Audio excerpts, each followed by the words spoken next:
ተነስለን አድማጭ ተመልካቾቻችን እንዴት አላችሁ? የካዲስ ሚዲያ ኔትወርክ ተዘጋጅቶ ለእናንተ እየቀረበ ያለው በርሊ ቻይልድሁድ ወይንም ደግሞ በአማርኛ ቀዳማይ ልጅነት ላይ ትኩረት ያደረገ ፕሮግራም ነው። በዚህ ፕሮግራም ሶስት መሰረታዊ ነገሮችን እናነሳለን። በቀዳማይ ልጅነት ፕሮግራም ከመጀመሩ በፊት የነበሩ ስራዎች፣ የቀዳማይ ልጅነት ልማት ፕሮግራም በከተማም ሆነ በአገር ደረጃ ትኩረት አግኝቶ ሲሰራበት ምን አይነት ደረጃ ላይ ይገኛል በዚህ ሰዓት፣ ከዚህ በኋላስ ምን አይነት ትኩረት አግኝቶ ምን ለመስራት ታስቧል የሚሉ ሶስት መሰረታዊ ክፍሎች ይኖሩታል ይሄ ፕሮግራም። ለዚህ ሐሳብ ደግሞ ለውይይት የጋበዝናቸው ባለሙያዎች አሉ። እነሱን ተራ በተራ ለማስተዋወቅ ዶክተር መሰረት ዘላለም የአፍሪካ ቀዳማይ ልጅነት ልማት ማዕከል ምክትል ዋና ስራ አስፈጻሚ ናቸው። ዶክተር ታቦር ገብረመድህን የቀዳማይ ልጅነት ትምህርት ማስፋፊያ ፕሮግራም ማናጀር ናቸው። ዶክተር ታደሰ ጃለታ በአዲስ አበባ ዩኒቨርሲቲ የቀዳማይ ልጅነት ትምህርት ማዕከል ተባባሪ ፕሮፌሰር ናቸው። በቀዳማይ ልጅነት ፕሮግራም ላይ በአዲስ አበባ ከተማ አስተዳደር እንዲሁም ደግሞ በአገር ደረጃ የሚሰሩ ስራዎችን እንዳስስበታለን ማለት ነው። እንደው ጥያቄን ለመጀመር ዶክተር ከርሶ በአዲስ አበባም ሆነ በአገር ደረጃ ተቋቁሞ የሚሰራበት ሰፊ የሆነ ስራ መንግስት ትኩረት እንደሰጠው ይታወቃል። ነገር ግን ይሄን ያህል ትኩረት መስጠት፣ ይሄን ያህል ዋጋ መስጠት ለቀዳማዊ ልጅነት ልማት ማዕከል ለምን አስፈለገ? አመሰግናለሁ በረከት ለዚህ ውይይት ለጋበዝከን። ቀዳማዊ ልጅነት የሁሉም መሰረት ነው። ሰው ልጅ ሲወለድ ካደገ በኋላ ወደ ማህበረሰቡ ሲቀላቀል ዜጋ ሆኖ ለሀገር የሚያበረክተው የሚጠበቀው ብዙ ነገሮች አሉ። ለዚህ ለመብቃት የሚያስችለው የአቅም የሚገነባው በቀዳማዊ ልጅነት ጊዜ ነው። ቀዳማዊ ልጅነት ጊዜ ላይ አእምሮ ግንባታ እስከ 5 ዓመት ድረስ 95% የሚጠናቀቅበት ጊዜ ነው ይባላል። ስለዚህ ብቁ ዜጋ በእንግሊዝኛ ፕሮዳክቲቭ ሲቲዝንሺፕ የሚለውን ለማስገኘት ለሀገር ቀዳማዊ ልጅነት ላይ መሰራት አለበት። ይሄ በጥናት የተረጋገጠ ጉዳይ ነው። በዓለም ላይ ዛሬ በሂውማን ካፒታል ዴቨሎፕመንት የምንለው የሰው ኃይል ግንባታ ላይ የሚሰራው ሰው ካደገ በኋላ ወይም እድሜው ትልቅ ከሆነ በኋላ ሳይሆን በቀዳማዊ ልጅነት ላይ ነው። ዛሬ እንደምናየው ወርልድ ባንክ በጣም በከፍተኛ ትኩረት የሚሰራው፣ ሌሎችም ዓለም አቀፍ የልማት ተቋማት በከፍተኛ እንትን የሚሰሩት በቀዳማዊ ልጅነት ላይ ነው። ቀዳማዊ ልጅነት ላይ የአእምሮ ግንባታ በትክክል ከተፈጸመ የዛ ሀገር እድገት ይፋጠናል ተብሎ ነው የሚታሰበው። የሀገር እድገት የሰው ግንባታ ነው። ሰው ሲገነባ አእምሮ ነው የሚገነባው። ለዚያ ጉዳይ ሀገራት ከፍተኛ ትኩረት ሰጥተው ነው የሚሰሩት በቀዳማዊ ልጅነት ላይ። ይሄ እንዲሆን ደግሞ በቀዳማዊ ልጅነት ጊዜ የሚደረጉ እንክብካቤዎች አሉ። ያ እንክብካቤ ከተጓደለ የሰው ልጅ የአእምሮ እድገት ማደግ በሚገባው መጠን አያድግም። ያ ሳያድግ ፊዚካሊ በአካል ካደግ የዛ ሀገር የሰው አቅም ግንባታ ሊገነባ አይችልም። በኋላ የሚመጣው ብዙ ኢንቨስትመንት የሚጠይቅ የሰው ኃይል ግንባታ ሊሳካ አይችልም። ሰው በዛ ደረጃ ላይ ነው። ይሄ አይኪው የምንለው ከፍተኛ የሰው ልጅ ኢንተለጀንስ የሚገነባው በቀዳማዊ ልጅነት ላይ ነው። ያ ካልሆነ የአእምሮ መቀንጨር ይመጣል፣ የአካላዊ መቀንጨር ይመጣል። ብዙ ጊዜ የአካላዊ መቀንጨር ላይ ነው የምናየው። አእምሮ መቀንጨር አገርን በጣም ነው የሚጎዳው። ስለዚህ ነው ሀገራት በተለያየ ደረጃ ቀዳማዊ ልጅነት ላይ መሰራት አለበት ተብሎ ብዙ ካፒታል ተመድቦ የሚሰራው። እንግዲህ ወደ አገራችን ሲመጣ ይሄ እስከ ቅርብ ጊዜ ድረስ ብዙም ትኩረት አላገኘም ነበር በሀገራችን። አሁን ከዚህ ከለውጥ በኋላ ነው ትኩረት እያገኘ የመጣው። ስለዚህ በትምህርት ደረጃ የመጀመሪያ ቀዳሚ ልጅነት ትምህርት እንደማንኛውም መደበኛ ትምህርት እንዲሆን ተደረገ። በፖሊሲ ደረጃ ፖሊሲ ወጣለት። የአዲስ አበባ ከተማ ደግሞ ከፍተኛ ኢኒሺዬቲቭ በመውሰድ ሞዴል ሊሆን የሚችል ፕሮግራም ተቀረጸ። ያ ፕሮግራም ተቀርጾ ስራ ላይ ዋለ። እነዚህ ነገሮች ከፍተኛ ትኩረት እንደተሰጠ ነው የሚያሳየው። ከፍተኛ ትኩረት ተሰጠ ማለት ዛሬ የምንሰራው ሕፃን ነገ የሀገር ግንባታ ነው። ዛሬ የምንሰራው አእምሮን ነው። ነገ አገሪቷን የሚገነባ አእምሮ ነው ያበለጸግን ያለ ነው እንጂ ልጅ ማሳደግ ማንኛውም ሰው ከተወለደ በኋላ ልጅ ያሳድጋል። ግን ያ ማለት በተገቢ መንገድ አእምሮ በልጽጎ የሚያድግ ልጅ ላይሆን ይችላል። አሁን የተሰጠው ትኩረት ከዛ አንፃር ነውና ለዛ ነው በአዲስ አበባ ከተማም ይሁን በፌደራል መንግስት ደረጃ በሌሎችም ክልሎች አሁን አመራሮች በከፍተኛ አመራር ደረጃ መነሳሳት የተፈጠረው በዛ ምክንያት ነው። የልማት መሰረት መሆኑን ነው። አገር ለምሳሌ አንድ ህንጻ ስንገነባ ህንጻውን ከፍ በምናደርገው ቁጥር ጥልቀት ሊኖረው ይገባል። ከፍተኛ ፎቅ ወደ ላይ ስንሰራ የዛኑን ያህል ግን ጥልቀቱ ወደ ታች መሄድ አለበት። ስለዚህ መሰረቱ ላይ በደንብ ካልተገነባ ጥሩ ህንጻ ነገ የሚወርቅ ህንጻ ሊሆን ይችላል። አገርም እንደዛ ነችና መሰረት ላይ አገር መገንባት አለባት። በመሰረት ላይ የተገነባ አገር ነገ የሚፈልገውን ያህል እድገት ሊኖረው ይችላል። መሰረቱ ግን ካልተገነባ የህዝብ ብዛት ሊኖር ይችላል። ብዙ ካደገ በኋላ ሰው ልጅ በእድሜ ካደገ በኋላ ኢንቨስት ሊደረግበት ይችላል። ግን ብዙ ለውጥ አይመጣም እና ለዛ ነው ትኩረት የተሰጠው። ጥሩ ዶክተር ታቦር ወደ እርስዎ ልምጣ። የአዲስ አበባ ቀዳማዊ ልጅነት ፕሮግራም አሁን በምን ደረጃ ላይ ነው ያለው ማለት እንችላለን? በጣም አመሰግናለሁ። እንግዲህ የአዲስ አበባ የቀዳማዊ ልጅነት ልማት ፕሮግራም ከተጀመረ በሚቀጥለው አመት 7ኛ አመት ይሆናል። በ2011 በሙከራ ደረጃ የተጀመረ ነው። ፕሮግራሙ በሚጀመርበት ጊዜ ለህፃናት በተለይ በመንግስት የተሰጠው ትኩረት ያን ያህል የጎላ አይደለም። ፕሮግራሙ ከመጀመሩ በፊት ትኩረቶች ነበሩ። ትኩረቶቹ በሕክምና አገልግሎት ላይ ለህፃናት እና የቅድመ አንደኛ ደረጃ ትምህርት ላይ ትምህርትን ለማዳረስ የሚደረጉ ጥረቶች ነበሩ። ነገር ግን ይሄ በተደራጀና በተቀናጀ መንገድ መካሄድ ነበረበት። ሁለተኛ ለህፃናት የሚደረግ ክብካቤ ከጽንስ ጀምሮ መሆን ነበረበት። በዚህ ምክንያት ቀዳማዊ ልጅነት ልማት ፕሮግራም የነገ ተስፋ ህፃናት ለአዲስ አበባ በሚል መሪ ቃል በ2011 ዓመተ ምህረት ከተጀመረ በኋላ በፓይለት ደረጃ ነው የተጀመረው በ3 ክፍለ ከተሞች። ያን ጊዜ የካ ለሚኩራ አልተከፈለም ነበር። የካ አራዳና ቂርቆስ ላይ ነው የተጀመረው። እሱ ለተወሰነ ለአንድ አመት ለሁለት አመት ከሄደ በኋላ በመላው ከተማ ተግባራዊ እንዲደረግ ነው የተደረገው። ትኩረቱ ከጽንስ ጀምሮ እስከ 6 አመት ድረስ ደግሞ ያሉትን ህፃናት ለመድረስ ምን አይነት ፕሮግራሞች መቀረጽ አለባቸው ተብሎ ከዛ በፊት ከተለያዩ ሀገራት የተወሰደ ልምድ ነበር። ከዴንማርክ፣ ኮፐንሃገን እና ከብራዚል ከከተማው እና ከፌደራል ጤና ጥበቃ ሚኒስቴር የተውጣጣ ቡድን ሄዶ ከዛ ልምድ ወስዷል። ከዛ ሌላም ዓለም አቀፍ ልምዶች መነሻ ተደርገው ወደ 6 ፕሮግራሞች ናቸው የተቀረጹት። አንደኛው ያው የወላጅ ምክር አገልግሎት ነው። ከዚህ በፊት ያልነበረ ነው።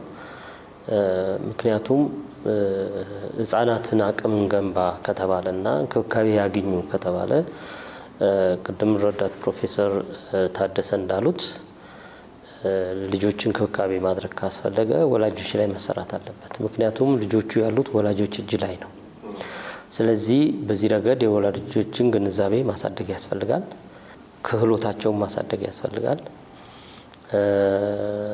የማህበራዊ ችግር ያለባቸውም ቢሆን የማህበራዊ ድጋፍ ማግኘት አለባቸው። ምክንያቱም ህጻናት ላይ የሚደረገው እንክብካቤ ጤንነታቸውን መንከባከብ፣ መብታቸውን ማስከበር፣ በጨዋታ ላይ የተመሰረተ ድጋፍ ማድረግ፣ ምላሽ ሰጪ እንክብካቤ ማድረግ እና የተመጣጠነ ምገባ ጭምር የሚያካትት ነው። ገና ከጽንስ ጀምሮ ይሄ ማለት ነው። ስለዚህ ለዚህ ሲባል የወላጆች የምክር አገልግሎትና የማህበራዊ ድጋፍ ፕሮግራም አንዱ ነው የተቀረጸው። ሁለተኛው የልጆችን የመጫወት እድል ማስፋት ነው፣ የጨዋታ እድል። ምክንያቱም ልጆች የሚማሩት በጨዋታ ነው። ከታች ጀምሮ በጨዋታ መማር አለባቸው።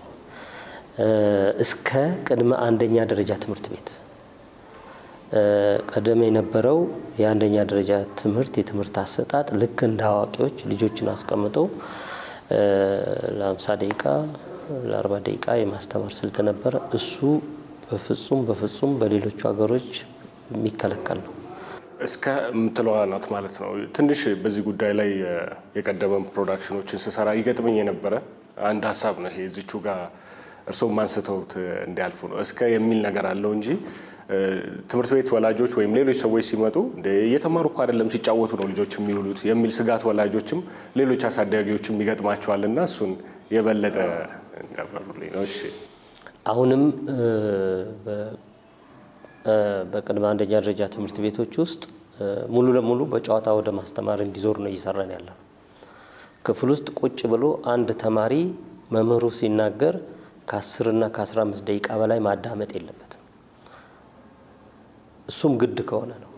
የግድ መነገር መወራት ያለበት ነገር ካለ ለምሳሌ ታሪክ ተረት ከሆነ ከዛ ውጪ ህፃናት የማዳመጥ ትዕግስት የላቸውም፣ ያደነዝዛቸዋል።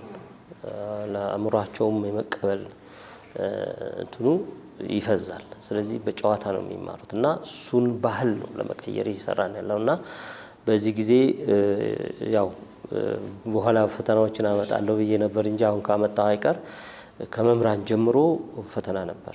ህፃን ጋር ለመጫወት አይደለም እኛ የመጣ ነው ለማስተማር ነው የመጣ ነው የሚል ወላጆችም ትምህርት ቤት መጥተው ልጆች ሲጫወቱ ሲያዩ ይሄንማ ግቢ መጫወት ይችላል ቤቴ መጫወት ይችላል ብለው ቻሌንጅ የሚያደርጉ አሉ። ግን በጨዋታ ነው የሚማሩት ሲባል የታቀደ ፕሮግራም እንደሆነ ጨዋታ ነው። በመምህሩ የሚመራ በካሪኩለም የሚመራ ጨዋታ ነው። ካሪኩለሙም ቢሆን አሁን ተቀይሯል። የበፊቱ አይነት ካሪኩለም አይደለም። በአዲስ መልክ ትምህርት ሚኒስቴር ካሪኩለሙን ቀይሯል። በጨዋታ ማስተማር ብቻ ሳይሆን በጨዋታ ማስተማር ግዴታ ነው በካሪኩለሙ መሰረት። ስለዚህ ሁለተኛው ፕሮግራም የተቀረጸው የጨዋታ እድልን ማስፋት ነው። የጨዋታ እድልን ማስፋት በቅድመ አንደኛ ደረጃ ትምህርት ቤት ብቻ አይደለም። ከቅድመ አንደኛ ደረጃ ትምህርት ቤት ውጪም ህፃናት ባሉበት ቦታ ሁሉ የመጫወት እድል ማግኘት አለባቸው። ስለዚህ እነዚህ የወላጅ ምክር አገልግሎት ሰራተኞች ቤት ለቤት ወላጆች ህፃናትን እንዲያጫውቱ በጽንስ ላይ ያሉ ህፃናትን ጭምር ማውራት፣ ሙዚቃ መዝሙር መዘመር ጭምር ነው ምክር የሚሰጠው። ምክንያቱም በኋላ ዶክተር መሰረትም የጤና ባለሙያው ስለሆኑ ያግዙኛል። ጽንሱ ከ6 ወር በኋላ ድምጽ መስማት ይጀምራል ማህፀን ውስጥ ነው። ስለዚህ ከዛ ጀምሮ ነው የህፃኑ ስነ ልቦና የሚገነባው። ረብሻ የበዛበት ጭቅጭቅ ያለበት ምናምን ያለበት ቤተሰብ ውስጥ ወይም ሰላም የሰፈነበት መልካም ነገር የሚሰማበት ቤት ውስጥ ያለ ጽንስና ረብሻ ያለበት ያለ ጽንስ እኩል አይደለም ከስነልቦና አንፃርም ሲወለድ ማለት ነው። ስለዚህ ከዚህ አንፃር ጨዋታ እድሎችን ማስፋት በቤት ውስጥ ህፃኑ ባለበት ከዛ በኋላ በቅርብ አካባቢ የመጫወቻ ቦታዎች መኖር ስላለባቸው የመጫወቻ ቦታዎችን ማስፋት አንዱ ፕሮግራም ተደርጎ ተቀርጿል። ሶስተኛው ፕሮግራም የህፃናት እንክብካቤ ማዕከላትን ማስፋፋት ነው። የህፃናት እንክብካቤ ማዕከላት በተለያዩ መንገዶች በመንግስት ወጪ በማህበረሰቡ እና በተቋማት ውስጥ አሁን በመንግስት ተቋማት ውስጥ አዲስ አበባ ላይ የትኛውን ቢሮ ብትሄድ የህፃናት መዋያ አለ። እናቶች አባቶች ልጆቻቸውን ቤት ጥለው አይመጡ። አሁን ልጆችን ቤት ጥሎ መውጣት ስጋት እየሆነ ያለበት ነው። ዋናው ይሄን ፕሮግራም እንድንጀምር ያደረገን ግን ስጋቱ ሳይሆን ከስጋቱ በላይ ልጆቹ ማግኘት ያለባቸውን እንክብካቤ በሙያተኛ በሰለጠኑ የህፃናት ተንከባካቢዎች በእነዚህ ማዕከላት ውስጥ እንዲያገኙ ነው። ስለዚህ በመንግስት ተቋማት ውስጥ ከ300 በላይ አካባቢ የሚደርሱ የህፃናት እንክብካቤ ማዕከላት በከተማ ውስጥም እንደዚሁ እየተሰሩ ያሉ ሶስተኛው ፕሮግራም እሱ ነው። አራተኛው ያው የቅድመ አንደኛ ደረጃን ወደ ጨዋታ የመቀየር ያንን ለመቀየር ደግሞ የትምህርት ቤቱን የመማሪያ ክፍሉንም ውጪውንም መቀየር ያስፈልጋል። ለጨዋታ የተመቸ መሆን አለበት። ይጫወቱ ከተባለ መጫወቻ መኖር አለበት። ለዛ ምቹ ሁኔታ መፍጠር ያስፈልጋል ማለት ነው። ሌላኛው ፕሮግራም የተገረጸው የቀዳማይ ልጅነት ልማት ማዕከልን ማቋቋም ነው። ይሄ ፕሮግራሙን እንዴት ዘላቂ ማድረግ ይቻላል? ምክንያቱም ፕሮግራሙን ስንጀምር ጥናት ተደርጓል ብያለሁ። ጥናቱ ያሳየው ነገር ምንድነው? ፕሮግራሙ ተጀምሮ የሚቆመው ወይም ደግሞ የሚደናቀፈው ቀጣይነት ያለው ግንዛቤ ስለማይፈጠር ነው። ፈጻሚው ላይ ቀጣይነት ያለው አቅም ግንባታ ስራ፣ ቀጣይነት ያለው የጥናትና ምርምር ስራ በዛ መደገፍ አለበት። አንዱ እሱ ነው ይሄ ማዕከል የተቋቋመበት። ስለዚህ ቀጣይነት ያለው የጥናትና ምርምር ስራ ይሰራል፣ የአቅም ግንባታ ስራ ይሰራል፣ የፖሊሲ ሐሳቦችን በዚህ ዙሪያ ያመነጫል። ፕሮግራሙ ወደ ሌሎች የሀገራችን ክልሎች እንዲሰፋ የቴክኒክ ድጋፍ ይሰጣል። በዛ መንገድ ስራ እየተሰራ ነው ያለው። እነዚህ ሁኔታዎች አሁን ምን ላይ ነው ያሉት የሚል ጥያቄ ያነሳው መንደርደሪያ ነው እንጂ አሁን የሰጣሁት ይሄ በከፍተኛ ደረጃ አሁን እየተሰራ ነው ያለው። በሚያስደንቅ ፍጥነት ለውጥ እየታየ ነው ያለው እና ሌሎች ሀገሮች የአፍሪካ ሀገሮች መጥተው ልምድ እየወሰዱ ነው። መጀመሪያ ላይ ያልኩት የወላጆች የምክር አገልግሎትን በሚመለከት 5000 የምክር አገልግሎት ሰራተኞች 12ኛ ክፍል ያጠናቀቁ ሁሉም ሴቶች የሆኑ ተመልምለው ለ3 ወራት እና ከ7 ቀን እንደዚህ ስልጠና ወስደው ወደ ስራ ላይ ተሰማርተዋል። በሁለት ዙር ነው የሰለጠኑት። አሁን ሁሉም ስራ ላይ ተሰማርተዋል። እነሱን ደግሞ ሱፐርቫይዝ የሚያደርጉና የሚያስተባብሩ 128 ሙያተኞች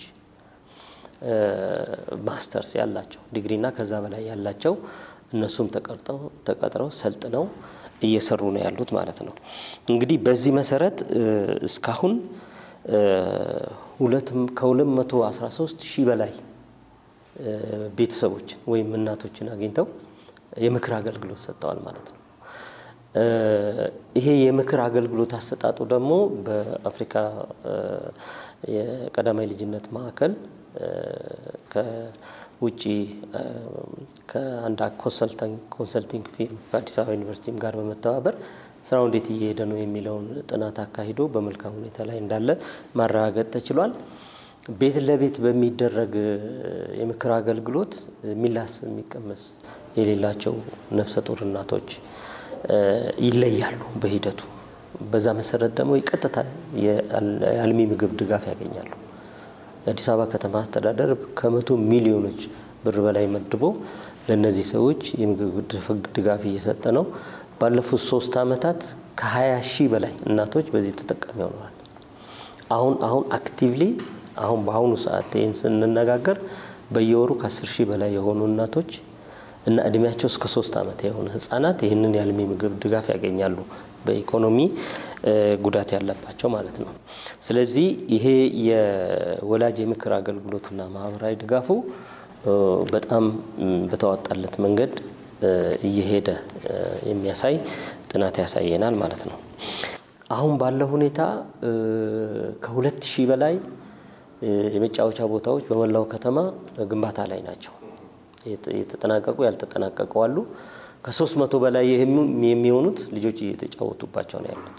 በሚቀጥለው አመት ከ5,000 በላይ አዳዲስ የመጫወቻ ግንባታዎች ይኖራሉ ማለት ነው። ስለዚህ ከዚህ ከኮሪደር ልማቱም ጋር ተያይዞ ቦታ እየተሰጠው ነው በየአካባቢው የመጫወቻ ቦታ እንዲኖር አላማው ምንድነው ህፃናት ተዘክተው የሚኖሩ በግቢ ውስጥ ምንም እንቀሳቀሻ የሌለው ግቢ ውስጥ ያሉ ህፃናት ወጣ ብሎ በፈለጉ ጊዜ የመጫወት እድል እንዲኖራቸው ነው የሚያስፈልገው ከዚህ ከህፃናትን ክብካቤ ማዕከላት አንፃር ቅድም እንዳልኩት ነው በሁሉም የከተማ አስተዳደሩ የመንግስት ተቋማት ውስጥ እነዚህ ያሉ ወደፊት የትኛውም ተቋም ይሄንን ማዕከል ያቋቋመ የግልም ይሁን የፌደራሉም እየሰራ ነው በዛ ላይ በነገራችን ላይ የግሉም ተቋም ወደፊት ያንን እንዲያደርግ እየተገደደ ይሄዳል ከዚህ ሌላ በከተማ ውስጥ በመንግስት ወጪ ብቻ የሚተዳደሩ አሁን ወደ 8 የሚሆኑ አልቀው ወደ ስራ እየገቡ ነው ወደ 18 የሚሆኑ በግንባታ ሂደት ላይ ያሉ አሉ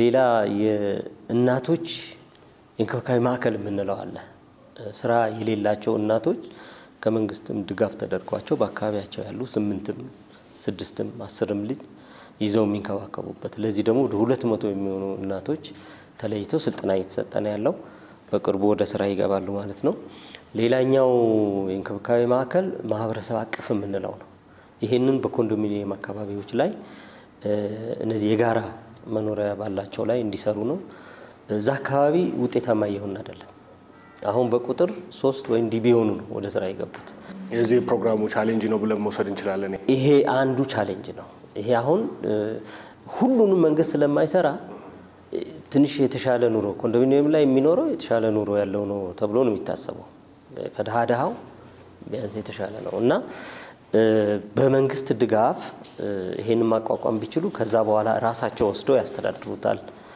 በሚል ሐሳብ አንድ ሁለተኛ ሀብት አላቸው እነዚህ የጋራ መጠቀሚያዎች አላቸው ለሱቅ ለምናምን ያከራዩአቸው እነሱን ነፃ አርጉና በጋራ እናልማውና ወደ ህፃናት እንክብካቤ ማዋያ እናውላቸው እዛ አካባቢ ያለው ችግር ነው በጣም ከፍተኛ ነው ከፎቅ ላይ ልጆች እንዳይወርዱ ተብሎ ተቆልፎባቸው ነው የሚውሉት ይሄ በጥናት የተረጋገጠ ነው አዲስ አበባ ዩኒቨርሲቲ ባለሙያዎች አጥንተውታል እኛም አጥንተናል ፖሊሶችም በዚህ ምክንያት የተፈጠሩ አደጋዎች ደርሷቸው ሪፖርት ያደረጉባቸው ሁኔታዎች አሉ ልጆቹ ተዘክቶባቸው ከሚውሉ ይሄንን ወደዚህ ቀይሩት ሲባል ሁሉ ነገር ከመንግስት የመጠበቅና ፈቃደኛ ያለ መሆን ያቺን ከኪራይ የሚሰበስቧትን ገንዘብ ብቻ እንደ ዋነኛ ጉዳይ ወስዶ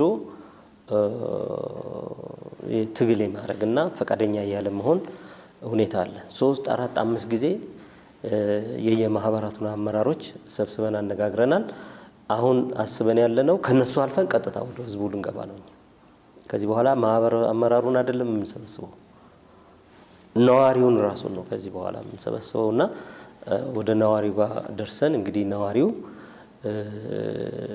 የልጆችን ክብካቤ ማዕከል ከማቋቋም ይልቅ የጋራ መጠቀሚያችን ለሱቅ ተከራይቶ ይቆይ ካለ እንግዲህ ያኔ ምናይ ይሆናል ማለት ነው ከዴይኬር አንፃር ያለው ቻሌንጅ ይሄ ነው እንግዲህ ሌሎቹን በሚመለከትም በጣም ጥሩ ደረጃ ላይ ያለው ከዛ በኋላ ልጆች ላይ ምለውጥ መጥተዋል የሚል አሁን ማዕከሉ አንድ ቀደም ካልኩት ሌላ 2 ጥናት አካሂደዋል መጀመሪያ ፕሮግራሙን ሲንጀምር በ2013 ይመስለኛል መሰረታዊ ጥናት አካሂደናል አሁን ምን ላይ ነው ያሉት ልጆቻችን በእድገት ደረጃቸው በትምህርት አቀባበላቸው ትምህርት ቤት ያሉት ምን ላይ ነው የሚለውን አጥንተን ነበር አሁን ደግሞ ምን ላይ ደርሷል የሚለውን ጥናት አካሂደናል ያው ውጤቱ በተለያየ መንገድ ምን ገልጸው ነው የሚሆነው ግን በጥቅሉ በጣም የሚያስደስትና የሚያጓጓ ውጤት እና ለውጥ እንዳለው የሚያሳይ ውጤት ነው ጥናቱ ያሳየው በሰፊው ያስረዱን ዶክተር ታውር ዶክተር ወደርሶ ልምጣ ይሄን የመሰለ እንግዲህ ሰፊ ተሞክሮና ልምድ በአዲስ አበባ ከተማ አስተዳደር እየተሰራ ከሆነ በአገር አቀፍ ደረጃ ምን አይነት አስተዋጽኦ አበረከተ ምን አይነት ልምድ እናገኛችሁ እሺ አመሰግናለሁ ወደዛ ከመግባቴ በፊት የተወሰነ ስለ ቀዳማዊ ልጅነት ልማት አንድ 2 ነገሮችን ብዬ ወደሱ ገባለሁ በዋናነት እንግዲህ ጓደኞቼም አንስተውታል የቀዳማዊ ልጅነት ልማት በጣም ላንድ ህፃን ወይም ደግሞ ላንድ ቤተሰብ ብቻ የምናደርገው አስተዋጽኦ ሳይሆን በሀገር ሰላምና እድገት ብልጽግና መረጋጋት ላይ የዘላቂ እንዲሁም ፍትሃዊና ሰላምን ከማምጣት አንፃር ብዙ ጥናቶች ያመለክታሉ እዛ ጋር ያልሰራነውን ነገር ኤክስፔክት ማድረግም ስለማይቻል ማለት ነው። ስለዚህ የሁሉም ነገር መፍትሄ በቀዳማይ ልጅነት ልማት እድሜ ላይ መስራት ቁልፍ እንደሆነ እሱን አነሳለሁ። ያን የምልበት ምክንያቶች ስላሉ ነው። የመጀመሪያው 3 አመት ከጽንስ እስከ 3 አመት ያለው እድሜ ዘመን እጅግ በጣም ፈጣን ዘመን ነው። ምክንያቱም የአንድ ህፃን አንጎል የአዋቂን 80% የሚደርስበት ነው እድገቱ ማለት ነው። ስለዚህ 80% የሚቀረው 20% ነው። ስለዚህ 90% የሚደርሰው ደግሞ በ6 አመት ውስጥ ነው። ከዛ የቀረው እንግዲህ 10% ነው የሚሆነው በሂደት የሚያልቅ የሚጠናቀቅ ይሆናል። ስለዚህ ይሄ ጊዜ የሚሰጥ ፋታ የሚሰጥ ሰዓት ስላልሆነ ይሄ በጣም ቁልፍና ወሳኝ ጊዜ እንደሆነ አነሳለሁ። ሌላው $1 ኢንቨስትመንት ለቀዳማይ ልጅነት ልማት ምናውለው ወጪ $13 ኢንቨስትመንት ሪተርን እንዳለው ያሳያል። ይሄ ደግሞ ለህፃናት የምናደርገው አስተዋጽኦ ኢንቨስትመንት ከህፃናት እድገት በላይ ነው። ምክንያቱም ከገንዘብም በላይ ነው ምናተርፈው። ከዚህ አሁን ካነሱት $13 በላይ ነው ትርፉ የሚሆነው ማለት ነው። ምክንያቱም በአገር እድገት ላይ ተጽዕኖ ማምጣት ከቻል፣ ተወዳዳሪ ትውልድ ማምጣት ከቻል፣ ሰላም ማስፈን ከቻል ከዚህ የበለጠ ነው ብዬ መግለጽ እችላለሁ። ሌላው ብዙ ሀገራት ለዘመናት በመቶ አመት በሚቆጠር ዘመን ኢንቨስት አድርገዋል። እኛ ምናልባትም ዘገየን እንጂ አሁን በጣም በፍጥነት እየሄድን ነው በተለይ አዲስ አበባ ላይ እና ይሄ ይበል የሚያሰኝ ነገሮችን አዲስ አበባ ላይ ቅድም ዶክተር ታቦርም አንስተውታል። ብዙ ነገሮች ተሞክሮች አሉ። እኛ እንግዲህ እንደ አፍሪካ የቀዳማይ ልጅነት ልማት ማዕከል አዲስ አበባ ላይ ያሉ ተሞክሮችን መልካም ተሞክሮች ሌሎች የሀገራችን ክልሎች ራሳቸው ክልሎቹ እየመሩት ድጋፎችን እናደርጋለን። ከሀገራችን አልፎ ደግሞ የተቋቋመን በአዋጅ ነው፣ መንግስታዊ ተቋም ነው። ስለዚህ ለሌሎች ደግሞ እኛን የመሰሉ አቻ የአፍሪካ ሀገራት ጋር ለመስራት እንደዚሁ ጅምሮችም አሉ። እንግዲህ እስካሁን ምን እየተሰራ ነው? ከአዲስ አበባ ተነስተን አዲስ አበባን እዚህ ጋር ያደረሰው የመነሻ ዳሰሳ ጥናቱ ነው። በ2013 የተሰራው ጥናት ያመላከተው ነገር አለ። አዲስ አበባ ውስጥ ካሉ ህፃናት 13% የሚሆኑት መድረስ ያለባቸው የእድገት ደረጃ ላይ አይደሉም። ሌላው ደግሞ በኢኮኖሚ ተጋላጭ ከሆኑ ቤተሰቦች የተወለዱ ህፃናት ከአራቱ ህፃናት አንዱ መድረስ ያለበት እድገት ደረጃ ላይ የአእምሮ ወይም ደግሞ የአእምሮ እድገት ደረጃ ላይ አልነበረም የሚያሳይ የሚል ቁልፍ ውጤት ነው። ሌላው ስንቶቹ ህፃናት ናቸው በቀዳማይ የልጅነት እድገት የትምህርት እድል ላይ የነበሩት የሚለውም ሲታይ በጣም ዝቅተኛ እንደሆነ ያሳያል። የዓለም አቀፍን ደግሞ ስናይ ከ5% በታች ነው። ስለዚህ ያ ነው እንግዲህ ክብርት ከንቲባ በሳቸው መሪነትና ተነሳሽነት እዚህ ጋር አድርሶታል ማለት ነው። ስለዚህ መሰረት ያደረገው ምንድነው? ጥናትን ነው፣ የምርምር ውጤትን ነው፣ የፖሊሲ ሪኮመንዴሽን ነው እዚህ ጋር ያደረሰው። ስለዚህ ይሄን ተሞክሮ ይዘን አዲስ አበባ ላይ ያለውን እንግዲህ ያን የመነሻ ዳሰሳ ጥናት ምን ላይ ደረሰ የሚለውንም አይተናል። ለምሳሌ በ2016 ዓ.ም ሚያዝያ ላይ አይተናል። በተለይ ተጋላጭ የሆኑ የህብረተሰብ ክፍሎች ላይ የነበረውን አይተናል። በጣም መልካም ውጤት ያውን ባጭር ጊዜ ቀደም ዶክተር ታቦር ያነሷቸው የወላጅ የምክር እና የአቅም ግንባታ ባለሙያዎች ስምሪት ተሰጥቷቸው ከአንድ አመት በታች በሆነ ጊዜ ስምሪት ተሰጥቷቸው በሰጡት አገልግሎት የመጣው ለውጥ በጣም መልካም እንደሆነ በእኛ በደግመን በሰራነው ዳሰሳ ጥናት አይተናል ማለት ነው። ምናልባትም ይህን ባጭሩ ለማንሳት ከአራቱ ህፃናት አንዱ ህፃን ከእድገት ደረጃ በታች የነበረውን ባለፈው አመት ስናይ ግን ከ5 አንዱ። ስለዚህ አንድ ልጅ ማትረፍ ይችላል ባጭር ጊዜ በብዛ ሴክተር ገቢራዊ በተደረገ የአዲስ አበባ የቀዳማይ ልጅነት ልማት ማዕከል ይሄን እንደማሳያ የሚያሳየው ምንድነው? መልካም ውጤቶች እየተመዘገቡ እንደሆነ ነው። ስለዚህ ይሄን ይዘን ከ5 ክልሎች ጋር በጋራ እየሰራን ነው። ከኦሮሚያ፣ አማራ፣ ሲዳማ፣ ማዕከላዊ ኢትዮጵያና ድሬዳዋ አስተዳደር ጋር በጋራ እየሰራን ነው። ለኦሮሚያ ብሔራዊ ክልላዊ መንግስትና የድሬዳዋ አስተዳደርን የመነሻ ዳሰሳ ጥናት ከአርማወር ሃንሰን የምርምር ተቋም ጋር በመሆን በጋራ ጥናቱን ሰርተን ይፋ አድርገናል። እነሱም ክልሎቹን ደግሞ የ5 አመት ለቀዳማይ ልጅነት ልማት ፕሮግራም የሚሆን ስትራቴጂ ወይም ፍኖተ ካርታ አዘጋጅተዋል። ስለዚህ አንድም ደግሞ በቴክኒክ ድጋፍ እያደረግን እንገኛለን። በተቻለ መጠን አዲስ አበባ ያሉትን ነገሮች ወደ እነዚህ ክልሎች ለማስፋፋት ስራዎች ተጀምረዋል ማለት ነው በጋራ። ሌላው አማራ ክልል ሲዳማና ማዕከላዊ ኢትዮጵያ ላይ እነዚህን የመነሻ ዳሰሳ ጥናቶች እያደረግን ነው። በክልሎቹ ባሉ ዩኒቨርሲቲዎች ከነሱ ጋር የመግባቢያ ሰነድ ተፈራርመን የአማራ ክልልን ባህር ዳር ዩኒቨርሲቲ፣ የማዕከላዊ ኢትዮጵያን ዋቻሞ፣ የሲዳማ ክልልን ደግሞ ሐዋሳ ዩኒቨርሲቲ ጋር በመሆን አሁን መረጃዎች እየተሰበሰቡ ነው። በቅርቡ ይሄን ደግሞ አጠናቀን ከክልሎቹ ጋር ተነጋግረን ይፋ የምናደርግ ይሆናል። እነሱንም እንደዚሁ ፍኖተ ካርታ እያዘጋጁ ነው። እሱ ላይም የቴክኒክ ድጋፍ እየሰጠን ነው። ሌላው የባለሙያ አቅም ግንባታ ላይ ነው። እንግዲህ አዲስ አበባ ላይ ያየናቸው ሁሉ ስራዎች ዝም ብለው የመጡ አይደሉም። ባለሙያ ማሰልጠን ይጠይቃል። የማሰልጠኛ ማኑዋሎች መስራት ያስፈልጋል። በዚህ ረገድ ለቅድመ አንደኛ ደረጃ ትምህርትን ለማስፋፋት በእነዚህ ክልሎች ለባለሙያዎች ለመምህራን የሚሆን የአዲስ አበባን ከአዲስ አበባ ተነስተን ለክልሎቹ ለነሱ በሚሆን መንገድ የማሰልጠኛ ማኑዋሎችን ክለሳ እና ደግሞ ለዛ የሚሆን ስራዎችን ሰርተናል። ለጤና ተቋማትም እንደዚሁ በተለይ በጤና ኤክስቴንሽን ባለው መርሃ ግብር የወላጆችን ተንከባካቢዎችን በዛ መንገድ የቀዳማይ ልጅነት ልማት በየዕለት በሚሰጠው የእናቶችና ህጻናት አገልግሎት አብሮ በጥምረት እንዲሰጥ ለማስቻል ለዚህም ስልጠናዎችን ሰጥተናል ማለት ነው ለነዚህ ክልሎች። ሌላው እየሰራ ነው ያለነው ስራ ምንድነው? ምርምሮችን እንሰራለን። ለአዲስ አበባም እንደዚሁ ስልጠናዎችን እንሰጣለን። ከሌሎች ከሚመለከታቸው አካላት ጋር በጋራ እንሰራለን። በቅርቡም ደግሞ ከሌሎች አፍሪካ ሀገራት መጥተው ከተቋማችን ጋር ለመስራት በአዲስ አበባ ከተማ አስተዳደር መሪነት ለምሳሌ ከሞምባሳ ከኬንያ የሞምባሳ ኮንቲ ገቨርነር ጋር ከነሱ ጋር የመጣ ግብረ ኃይል እንግዲህ አብረን ለመስራትም ስራዎችን ጀምረናል ማለት ነው። ቻሌንጆች አሉባች ልክ ከተማ አስተዳደሩ ላይ በሚሰራቸው ስራዎች እነዚህ ሁሉ በርካታ ስራዎች እንዳሉ ሆኖ አንድ ስራ ደግሞ ያለ ፈተና አይኖርምና አሁን በመሰሯቸው ምናልባትም ደግሞ ይሄ በየቤቱ የሚተላለፍ በየወላጆች ባሉበት አሳዳጊዎች ባሉበት የሚቀርብ ፕሮግራም እንደመሆኑ ከወዲሁ እንደው የምትታገዙት ነገር ቢኖር ወይም ደግሞ ቻሌንጃችን ነው የምትሉት? እሺ አመሰግናለሁ። እንግዲህ በጣም ትጋት ይፈልጋል ፕሮግራሙ። ባንዴ እዛ ጋር እንደርሳለን ብለን አይደለም የተጀመረው።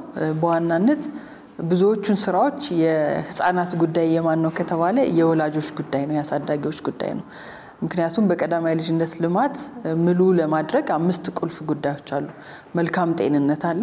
የልጆችን ጤንነት ማስጠበቅ ከቤት ነው የሚጀምረው፣ ከእናት ጤንነት ይጀምራል። ስለዚህ ቤተሰብ ወይም ወላጆች እዚህ ላይ ትኩረት አድርገው እነሱ ላይ የባህሪ ለውጥ ማምጣት በጣም ወሳኝ ነው። ስለዚህ የሚዲያ ስራ ማህበረሰቡን በደንብ የማንቃት የማስተማር የማሳተፍ ስራ ይጠይቃል ማለት ነው። ሁለተኛው የቀዳማይ ልጅነት የመማር እድል ነው። ቅድም ዶክተር ታቦር አንስተውታል። ህፃናት ለምሳሌ ከ4 አመት እስከ 6 አመት ያሉ ህፃናት በቅድመ አንደኛ ደረጃ ትምህርት ቤት መማር አለባቸው። የኛ ማህበረሰብ መቼ ነው ትምህርት ቤት የሚገባው ህፃን ልጅ ብለ ብትጠይቀው በ7 አመት ሊል ይችላል። ስለዚህ በተለይ ወደ አርሶ አደሩ ወደ አርብቶ አደሩ ስንሄድ እነዚህ ነገሮች ሰብረን መግባት አለብን። ስለዚህ ማህበረሰቡን ማስተማር በጣም ወደ ታች ወርዶ ባለው የመንግስት መዋቅርም ይሁን ባለው የማህበረሰብ ስትራክቸር በደንብ ገብቶ ማስተማር የሚችለው ለኔ ሚዲያም ነው ብዬ አስባለሁ። ስለዚህ የሚዲያ ስራ ላይ በጣም በትኩረት መሰራት አለበት የሚለውን አሁን ደግሜ ያነሳለሁ። ሌላው የስርዓተ ምግብ ነው።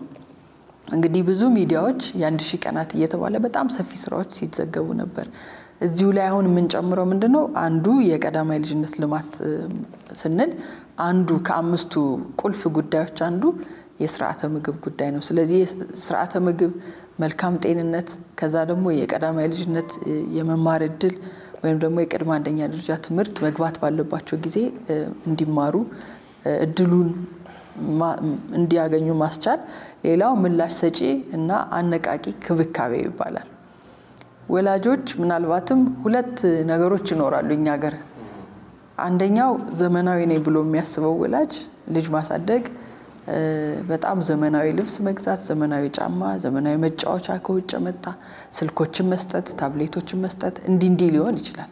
ወይም ልጆችን ጌም ብቻ እየተጫወቱ ከውጭ ያለው ማህበረሰብ ከጎናቸው ያለውን በማያዩበት መንገድ የራሳቸው ዓለም ፈጥረው እንዲኖሩ ማስቻል ሊመስል ይችላል እንደሱ አይደለም ግን ሌላኛው ደግሞ ልጆቹን በቃ የትም እንዲውሉ ወይም ደግሞ በቃ ሄዷል ይጫወታል ብሎ ልጆቹን ጥበቃና ደህንነት እንደሚያስፈልጋቸው አለማሰብ ሊኖር ይችላል ስለዚህ እነዚህ ሁለቱ ጽንፍ ይወጡ ናቸው ስለዚህ ይሄን ማምጣት ወደ መሃል ማምጣት ያስፈልጋል ስለዚህ በሌላ ነገር መሰልጠን ወይም ሌላ ነገር ማወቅ የቀዳማይ ልጅነት ልማትን ጠንቅቆ ማወቅ ማለት አይደለም ስለዚህ ሁሉም ሰው በየዘርፉ ይሄን የቀዳማይ ልጅነት ልማት ሲባል የህፃናት አምሮ ላይ ከፍተኛ ኢንቨስትመንት ማድረግ እንደሆነ የዛ ደግሞ ባለቤት ወላጆች ወይም ማሳደጊዎች መሆናቸውን አውቀው እነሱ ላይ በጣም በጎ ተጽዕኖ ማምጣት በጣም ያስፈልጋል ብዬ አስባለሁ ምክንያቱም የማህበረሰብን አስተሳሰብ መቀየር ባንድ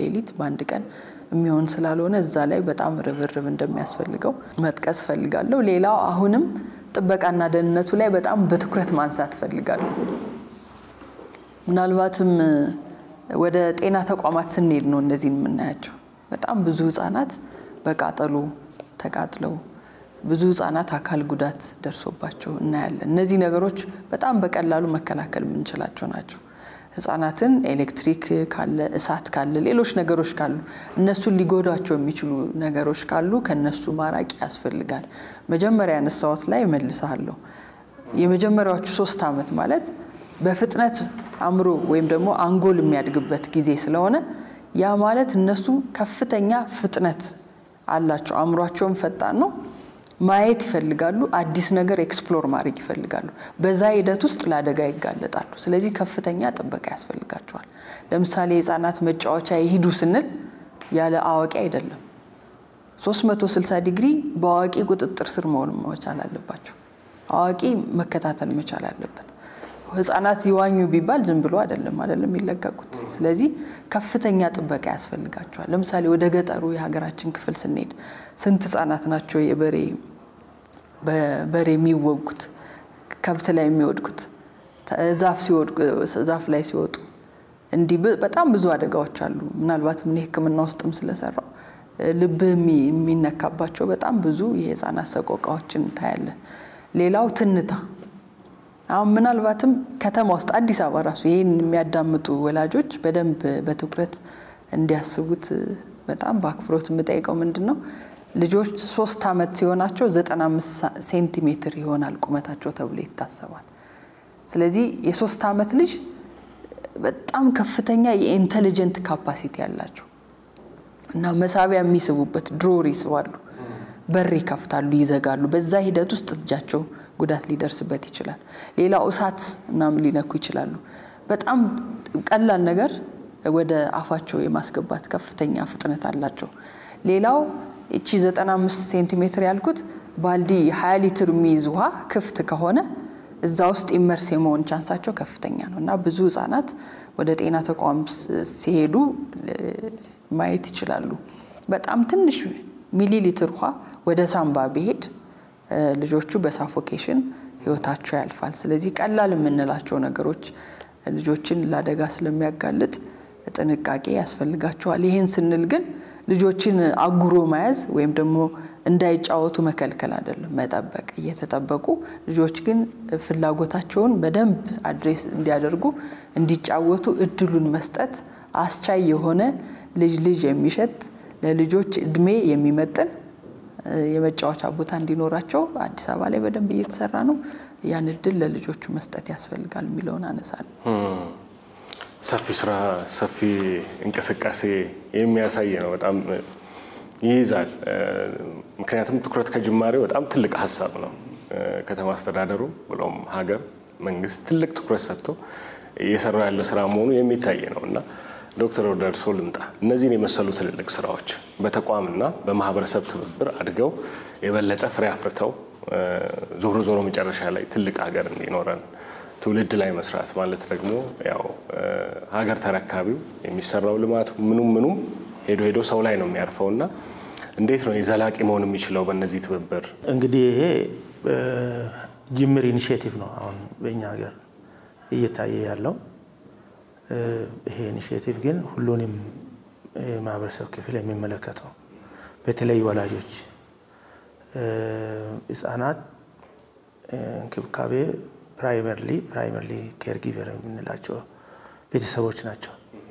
አሁን እነዚህ ተቋማት የቤተሰቦችን አቅም ነው የሚገነቡት እንጂ ቀጥታ እንክብካቤውን የሚሰጡት እናቶች አባቶች ናቸው። እነዚህ አባቶች እናቶች ይህንን በትኩረት መስማት ማዳመጥ በተቻለ መጠን በነበራቸው እውቀት ላይ ተጨማሪ እውቀት እንዲኖራቸው መጣር አለባቸው። ተቋም ብቻ ፈልጎ ወደ ቤተሰብ ሄዶ ለቤተሰብ የሆነ ነገር ሲሰጥ ያንን ተቀብሎ ቤተሰብ እንደ ቁም ነገር ይዞ ካልተከበረ ዋጋ ይኖረው። ስለዚህ ቤተሰብ የሁሉም መሰረት ነው። ትንሹ የሀገር ተቋም ቤተሰብ ነው። ቤተሰብ እዚህ ላይ በትኩረት መስራት ማዳመጥ እና ራስን መቀየር ቢሄቪራል ቼንጅ የምንለው የልጅ እንክብካቤ አሰራርን በተሻለ ሁኔታ አውቆ ያንን ተግባራዊ ማድረግ መቻል አለበት። ቤተሰብ፣ ማህበረሰብ፣ እድሮች፣ የተለያዩ የማህበረሰብ ተቋማት ህጻናት ላይ መስራትን እንደ ሀገር ግንባታ እንደ የነገ እድል አድርጎ መስራት አለበት። ከዛ በተጨማሪ ተመራማሪዎች ይሄ ነገር እንትን ይፈልጋል። የምንወስዳቸው እርምጃዎች በእኛ ሀገር እውቀት ላይ የተመሰረቱ ወይም ከአፍሪካ ከአውሮፓ ከአሜሪካ እነሱ የሰሩበትን እንዳለ ይዘን እዚህ ጋር ተግባራዊ ማድረግ አንችልም። ያለው እውቀት ወደኛ ባህል አዳፕትድ መሆን አለበት። ማለማመድ አለብን። አለማመድ ነው የኛ ማድረግ አለብን። የህፃናት እንክብካቤ ለምሳሌ 5 የእንክብካቤ አይነቶች አሉ። ቅድም ዶክተር መሰረት የጠቀሰቻቸው እነዚህ ዓለም ላይ ሁሉም የሚጠቀምባቸው 5 የእንክብካቤ አይነቶች ናቸው። እነዚህ ነገሮች ወደኛ ባህል ስናመጣቸው ምን ይመስላሉ? በምን መልኩ የተሻለ እንክብካቤ ልንሰጥ እንችላለን? ከባህላችን ከአኗኗራችን ላይ የተመሰረተ የእንክብካቤ አሰጣጥ ያንን ልናደርግ የምንችለው በጥናት ነው። ጥናት ላይ የተመሰረተ እውቀት ሊኖረን ይገባል። ያንን ማድረግ የምንችለው ተከታታይ ጥናቶች ሲካሄዱ በጥናት ላይ የተመሰረቱ ቴክኖሎጂዎች አሉ። የጨዋታ ቴክኖሎጂ አሁን ዓለም ወደ ዲጂታል ቴክኖሎጂ እየተራመደች ነው። የቴክኖሎጂ ዘመን ነው። ስለዚህ ያሉን አገር በቀል እውቀቶችን ወደ ቴክኖሎጂ መቀየር መቻል አለብን። ህፃናት ሲያድጉ ቴክኖሎጂን ይፈልጋሉ፣ የተሻለ ነገር ይፈልጋሉና የሚመጣው የጨዋታ ዘመናዊ ጨዋታ የምንለው ባህላችንን መሰረት ያደረገ እንዲሆን ጥናት ያስፈልጋል። በአጥኚዎች ይህን ጥናት የሚያካሂዱ ተቋማት መተባበር አለባቸው። አፍሪካ የቀዳማዊ ህፃናት ጥናት ማዕከል አሁን የተመሰረተው በቅርብ ነው። አሁን ጥሩ ነው። ከዩኒቨርሲቲዎች ጋር እየተባበረ እየሰራ ነው። ከኛ ከአዲስ አበባ ዩኒቨርሲቲ ጋር እየሰሩ ነው። ከባህር ዳር ጋር፣ ከሐዋሳ፣ ከተለያዩ ዩኒቨርሲቲዎች ጋር እየሰሩ ነው። እንደዚህ አይነት ትብብር ይሄንን ነገር ዘላቂ እንዲሆን ያደርጋል። እውቀት በደንብ እንዲገነባ ያደርጋል። የተገነባ እውቀት ደግሞ ወደ ማህበረሰብ እንዲሄድ ያደርጋል። ማህበረሰቡ አመለካከቱ፣ እውቀቱ፣ ስኪሉ እንዲያድግ ያደርጋል። የተቋማት ትብብር እጅግ በጣም ያስፈልጋል። ሌላው የመንግስት ነው። በተለያየ ደረጃ ያለው የመንግስት አካል የፌደራል መንግስት ተቋማት አሉ፣ የተለያዩ ሴክተሮች አሉ በመንግስት ስር። ይሄ መልቲ ሴክቶሪያል የምንለው ወይም ብዝሃ ሴክተርን አንድ ላይ የሚያመጣ ነው ተቋሙ። የጤና ለምሳሌ የጤና ሚኒስቴር እዚህ ውስጥ አለ፣ የትምህርት ሚኒስቴር አለ፣ የማህበራዊ ጉዳዮች ሚኒስቴር አለ፣ ሌሎች የፊት ሁሉም ብዙ ተቋማት የህፃናት ጉዳይ ይመለከታቸዋል። ስለዚህ የጤና ጥበቃ ብቻ አድርጎ ወይም የትምህርት ሚኒስቴር ብቻ አድርጎ ማየት አይገባምና ሁሉም በዚህ ጉዳይ ላይ መተባበር ያስፈልጋል። እንደዛው አጋዥ አካላት አሉ፣ ብዙ አጋዥ አካላት አሉ። የሆነ ውጤት ሲያዩ ውጤቱን ተከትለው ይመጣሉ ዓለም አቀፍ አጋዥ አካላት የሚገኘውን አሴት ወይም ገንዘብ በተቻለ መጠን ፕሮዳክቲቭ ማድረግ የምናገኛትን ገንዘብ እንዲባዛ የነገን ኢትዮጵያ እንዲገነባ ማድረግ ያስፈልጋል። እንዳይጠፋ ወደ ውጤት እንዲቀየር ማድረግ በጣም አስፈላጊ ነው። ስለዚህ የመንግስት አካላትን የክልልና የፌደራል ማህበረሰብ ተቋማትን የምርምር ተቋማትን የትምህርት ተቋማትን የሕክምና በተለያየ ደረጃ ያለው የሕክምና ተቋማትን የሚመለከት ጉዳይ ስለሆነ ሁሉም ደግሞ በየፊናው መሄድ ሳይሆን ተባብረው ተናቦ መስራት ያስፈልጋል። አሁን አንዱ የዚህ ቀዳማዊ ልጅነት ማዕከል ይሄንን ትብብር መፍጠር ነው። ይሄንን ተባባሪ አካላትን ማገናኘት ነው አንዱ ጉዳዩና በዚህ እንደዚህ አይነት የጤና ተቋማት እንዲባዙ በየክልሎቹ ደረጃ ቢኖሩ የተለያዩ አካላት አንድ ላይ መጥቶ የተለያየ ሮል እየተጫወቱ ግን እየተናበቡ ቢሰሩ ይሄ ነገር ዘላቂ ይሆናል እና የሁሉም ትብብር ይፈልጋል። ምክንያቱም የሀገር ጉዳይ የሀገር ግንባታ ነው። ቅድም እንደተናገርነው የሁሉም ነው። የነገን ሀገር ለመገንባት ደግሞ ዜጋ ላይ መስራት ያስፈልጋል። አምራች ዜጋ ለማፍራት ደግሞ በቀዳማዊ ልጅነት ደረጃ መስራት ስለሚያስፈልግ ሁሉንም የማህበረሰብ አካል ኃላፊነት ነው ብዬ ነው የማስበው። አመሰግናለሁ።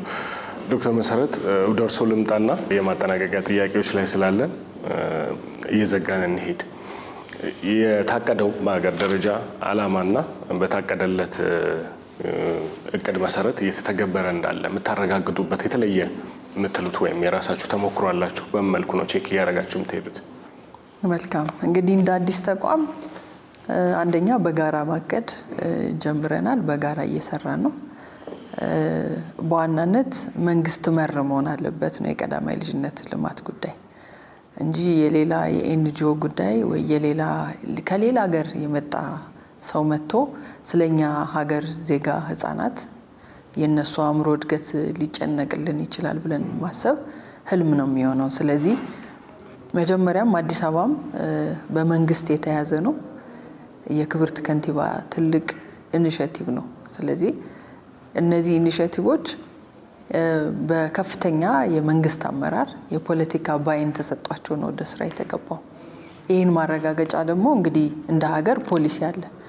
የቀዳማዊ ልጅነት ልማት እና ትምህርት ፖሊሲ ፍሬምወርክ ተፈርሟል። እኔም ጤና ሚኒስቴር በነበርኩበት ጊዜ የተፈረመ ነው። በሶስት ሚኒስትሮች ናቸው የፈረሙት። የትምህርት ሚኒስቴር ክቡር ፕሮፌሰር ብርሃኑ ነጋ፣ የቀድሞ የጤና ሚኒስቴር ክብርት ዶክተር ሊያ ታደሰና ክብርት ዶክተር ኤርጎጌ የፈረሙበት ሀገራዊ ሰነድ አለ። ስለዚህ ያ ሰነድ ነው በተዋረድ ወደ ሀገር ገቢራዊ እየተደረገ ያለው። አዲስ አበባ ግን ቀድሞ ነው የወጣው። ስለዚህ መነሻው ነው። ይሄ በዋናነት መንግስታዊ እና የፖለቲካ ቁርጠኝነት የተጨመረበት የሀገር ግንባታ የህፃናት ግንባታ ጋር የተያያዘ መሆኑን የተረጋገጠበት ነው። አንዱ ትልቁ ነገር ይሄ ነው። ስለዚህ መንግስት እስከያዘው ድረስ ይሄ ስራ ዘላቂነት አለው፣ ተቋማዊ ነው፣ ሀገራዊ ነው፣ የሀገር ቅርጽ ይዞ እየሄደ ነው የሚለውን ያሳየናል። ለዛም ነው አብረን ከምንሰራባቸው ክልሎች ጋር የጋራ መግባባት የደረስነው። ቅድም ያነሷቸው 5ቱ ክልሎች የፕሬዚደንሻል ሌጋሲ ናቸው። የሚመሩት በሶሻል ክላስተር በክልሎቹ የማህበራዊ ጉዳይ ምክትል ፕሬዝዳንቶች እየተመራ የጤና፣ የትምህርት፣ የሴቶች ህፃናትና ማህበራዊ ጉዳይ ቢሮዎች እነዚህ ደግሞ የስቲሪንግ ኮሚቴ አባል ሆኖ በምክትል ፕሬዝዳንት የሚመራ የማስተባበሪያ የኮኦርዲኔሽን ፕላትፎርምን ፈጥረዋል። የህግ ሰነድም ረቂቅ አዘጋጅተዋል። ለምሳሌ ድሬዳዋን ኦሬዲ ጸድቋል። ኦሮሚያም ጀምረዋል። ይሄ ህግ ድራፍት ተጀምሯል። ሌሎች ክልሎችም እንደዛው። ስለዚህ ህጋዊ ቅርጽ እና ህጋዊ ሰውነት እየተሰጠው ነው ማለት ነው። ስለዚህ በዛ ልክ ማስተባበር እስከተቻለ ድረስ በየአመቱ ደግሞ እቅድ አለው። እሱን እቅድ ደግሞ እኛ እቅዱ እውን የሚሆንበትን የቴክኒክ ድጋፍ ማድረግ፣ በምርምርና ልህቀት መደገፍ፣ የአቅም ግንባታ ላይ ደግሞ በትኩረት መስራት። ቅድም ዶክተር ታደሰ እንዳነሱት ደግሞ የሚመለከታቸው የመማር ማስተማር ወይም ደግሞ ዩኒቨርሲቲዎች የሚሆን ሌሎችም ተቋማትን የማስተሳሰር ስራ እየሰራ ነው። የቴክኒካል ወርኪንግ ግሩፕ በማቋቋም የሚዲያ ፎረም በማቋቋም ለምሳሌ አዲስ ሚዲያ ኔትወርክ የሚዲያ ፎረሞችን የቅድም ካነሷቸው 5 ክልሎች ጋር ያሉትን የሚዲያ አባላት እኛ ያን ፕላትፎርም ፈጥረን አዲስ ሚዲያ ኔትወርክ ሰብሳቢ ነው፣ ሌሎቹ አባላት ናቸው። ስለዚህ ይሄ ትልቅ ስራ እየተሰራ ነው። በዚህ ረገድ ስራዎቻችን በየጊዜው እያለየን በጋራ እየገመገምን እየሄድን ነው ማለት ነው። እስካሁን በጥሩ ሁኔታ በጥሩ ጅማሬ ላይ ይገኛል። በቀጣይም ሰፊ ስራዎችን እንሰራለን ብለን እናስባለን። መልካም ዶክተር ወደ እርሶ ልምጣ። ቅድም ሰፋ ያለ ጉዳዮችን አንስተውልናል። አዲስ አበባ ላይ እንዴት እየተተገበረ እንዳለ መልእክቶችንም ጭምር አንስተውልናል። ልክ እንደ ጅማሬ ሁሉ ደግሞ የፕሮግራሙም ማጠናቀቂያ እንድናደርገው በአዲስ አበባ የቀዳማዊ ልጅነት ልማት ፕሮግራም ከተተገበረ በኋላ የተገኙ ዋና ዋና ስኬቶች ምንድናቸው ብለን መግለጽ እንችላለን? እንደው አጠር አድርገን እንገልጽ። እሱ ጋር ከመምጣቴ በፊት ቅድም ዶክተር መሰረት ያቀረችውን ትንሽ ለማጠናከር የአዲስ አበባውን ልምድ በተለይ ውጤታማነቱን ለማረጋገጥ የክትትልና ድጋፍ ስርዓቱ ላይ ትንሽ ብጨምር ቅድም እንደተባለው የአደረጃጀቱ ከላይ እስከ ታች የተዋቀረ ነው። በርካታ ሴክተሮችን የሚያሳትፍ ነው ስራው። በአንድ ሴክተር ብቻ የሚሰራ አይደለም። እንደዛ ስለሆነ የአስተባባሪ ኮሚቴ አለ። በአዲስ አበባ ከንቲባዋ ክብርት ከንቲባዋ የሚመሩት ነው። እንደየክልሉ ደግሞ በምክትል የሚመራ አለ። ከዛ የቴክኒክ ኮሚቴ አለ። ይሄ አጠቃላይ በከተማ ያለውን ስራ የሚከታተልና የሚቆጣጠር ነው። የሚመራበት ደግሞ ደንብ አለው። የቀዳማዊ ልጅነት ልማት አደረጃጀትና አሰራር ደንብ በካቢኔ የጸደቀ ማለት ነው። ያንኑ ልምድ ነው ድሬዳዋም እየተገበረ ያለው። ከዛ ሌላ በየተቋማቱ ደግሞ ዳይሬክተሮች ተቋቁመዋል። ከዚህ በፊት ያልነበረ ማለት ነው። ትምህርት ብትሄድ አሁን ለምሳሌ የዚህ የቀዳማዊ ልጅነት ስራውን ትምህርት ቤቶችን ለጨዋታ በሚመች መንገድ ትራንስፎርም ለማድረግ የሚያስችል ዳይሬክተሬት አለ። ጤና ላይ የእናቶችና ህፃናት ዳይሬክተሬት ራሱ ይዞታል። ሴቶችና ህፃናት የቀዳማዊ ልጅነት ዳይሬክተሬት አለ። በተለይ መጫወቻዎችን ደግሞ የሚያስፋፋው የከተማ ውበትና አረንጓዴ ልማት ስለሆነ እዛም ዳይሬክተሬት አለ። እነዚህ ዳይሬክተሬቶች ውስጥ ደግሞ የደጋፊ ሱፐርቪዥን ስራ የሚሰሩ ቡድኖች ተቋቁመዋል። ትምህርትም አለ፣ ጤናም አለ፣ ሌሎችም ጋር እንደዚሁ። እነዚህ በየጊዜው እንደየሁኔታው በየሩብ ዓመቱ ወደ ታች እየወረዱ ክትትልና ድጋፍ ያደርጋሉ። በስትራቴጂክ ፕሮግራሞች ማኔጅመንት ጽህፈት ቤት ለከንቲባ ተጠሪ የሆነ ቢሮ አለ። እዛ ደግሞ የክትትልና ቁጥጥር አሰራር አለ እና ይሄ ዲጂታላይዝድ የሆነ ነው፣ በቴክኖሎጂ የተደገፈ ነው። በየጊዜው መረጃ እየተሰበሰበ የዳሽቦርድ ስርዓት አሁን እየተዘረጋ ነው። ስለዚህ በዚህ በዳሽቦርድ በየዕለቱ የሚከናወኑ ስራዎች በክብርት ከንቲባዋና በዋና ዋና ፈጻሚ ቢሮ ኃላፊዎች ይሰቀላል። ስለዚህ የየዕለቱን እድገት ያያሉ። የክፍለ ከተማውን የወረዳውን የሚያዩበት ሁኔታ ይፈጠራል። አሁን ይሄንን ኮንትራክት ተይዞ ሰብስክሪፕሽን በቅርቡ ወደ ስራ ይገባልና ይሄ ነው አንዱ አሰራር። ሌላኛው አሰራር ያው ቅድም እንደተባለው ማዕከሉ ደግሞ በየጊዜው ስራው የደረሰ ብሎ ጥናትና ምርምር እያቀረበ ለአመራሩ የሚያቀርብበት አሰራር አለ። ምንድነው የተገኘው ውጤት የሚለው በርካታ ውጤቶች ተገኝተዋል። ከዚህ ፊት በእያንዳንዱ ስራ የተገኘውን በየሴክተሩ አለፍ ብዬ የጠቀስኩት አለ። አሁን ትምህርት ጋር መጀመሪያ ተግዳሮቶች አሉ ብዬ ነበረ። ያመለካከት ፈቃደኛ ያለ መሆን ነገር ግን ይሄንን የተደራጀ የስልጠና ስርዓት በመዘርጋት በከተማ ውስጥ ያሉ ሁሉም መምህራን የግልም የመንግስትም የመንግስት ወደ 5000 ናቸው የግል ደግሞ ወደ 9000 ይደርሳሉ ወደ 15000 መምህራን ሰልጥነዋል በዚህ ፕሮግራም ማለት ነው ሁሉም ርዕሳነ መምህራን የግልም የመንግስትም ሰልጥነዋል አሁን የትኛውም ትምህርት ቤት ሄደ በጠይቃቸው ሁሉም የሚያወሩ በጨዋታ ስለማስተማር ነው ህፃናቱ ደስተኛ ናቸው መምህራኑ ደስተኛ ናቸው በዚህ ፈታኝ የሆነባቸው ነገር ግን ሀብት ነው ሀብት ይፈልጋል አካባቢው ትምህርት ቤቱን ክላስሩሙ መቀየር ይፈልጋል እና የተቀየሩ ትምህርት ቤቶች አሉ ኮምፕሊትሊ ገና ደግሞ እየለፉ ያሉ አሉ ስለዚህ ትልቁ ነገር ያመለካከት ለውጥ መጥቷል ሌላኛው ከፍተኛ ለውጥ ያመራር ባለቤትነት ወስዷል ፖለቲካ ኮሚትመንት ወይም ደግሞ የፖለቲካ ተቀባይነት አግኝቷል ከላይ እስከ ታች ያለው አመራር የቀዳማይ ልጅነት ፕሮግራምን አንዱና ዋነኛው ስራው አድርጎ ነው ሁሉ ጊዜ የሚገመገመው አዲስ አበባ ላይ የ90 ቀን እቅድ የሚባል አለ የዛ አንዱ አካል ነው ሁሉ ጊዜ በእቅድ ተይዞ እየተሰራ ነው የሚሄደው ማለት ነው ስለዚህ የፖለቲካ አመራሩ ቁርጠኝነት ህብረተሰቡ ጋር እየተፈጠረ ያለ ግንዛቤ ለውጥ የሚቀረው ቢሆንም ህብረተሰቡ ጋር እየተሰጠ ያለ ድጋፍ እና